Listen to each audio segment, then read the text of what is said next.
പുണ്യക്ഷേത്രമാണ് green media vision ചാനലിന് വേണ്ടി. അപ്പോൾ നിങ്ങൾ എല്ലാവരും നമ്മുടെ ഈ കുംഭമേള നമ്മുടെ ചാനൽ വഴി കാണുക. അപ്പോൾ നമ്മളെ റിക്ഷാക്കാർ നമ്മളെ ഇടിക്കാൻ കൊണ്ടുവരുന്നത്. Okay okay. അപ്പോ എല്ലാവർക്കും അപ്പോ okay, Har Har Mahadev. Okay okay. അപ്പോ എല്ലാവരും ഹർ ഹർ മഹാദേവ് പറഞ്ഞ് നമ്മുടെ പ്രയാഗിലേക്ക് വരിക. കുംഭമേള ഓക്കെ അല്ലേ?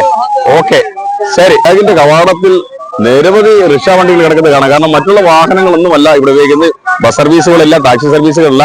അതായത് സാധാരണക്കാരുടെ ജനങ്ങൾക്ക് ഇവിടെ ജീവിക്കാൻ ഉപാധി കൂടിയാണ് കുംഭമേള എന്നുള്ളതാണ്. ഏതായാലും നമുക്ക് ആ കാഴ്ച കാണാം. നമ്മുടെ റിക്ഷ വണ്ടികൾ, പ്രത്യേകമായി സജ്ജീകരിച്ച വണ്ടികളൊക്കെ ധാരാളമുണ്ട്. അപ്പോൾ നമുക്ക് കുംഭമേളയുടെ വീണ്ടും കാഴ്ചകൾ ഇങ്ങനെ ഒരുപാടുണ്ട് കേട്ടോ. നമുക്ക് കണ്ടു പോവാം. അപ്പോ മീഡിയ സെന്റർ ആണ് കുംഭമേളയുടെ. ഇപ്പൊ കുംഭമേളയുടെ മീഡിയ സെന്ററിലേക്ക് നമുക്ക് കാണാം. അവിടെ മീഡിയ സെന്ററിലെ എല്ലാ സംവിധാനങ്ങളും ഉണ്ട്. എൻട്രി എക്സിറ്റ് ഒക്കെ കാണിച്ചിട്ടുണ്ട്.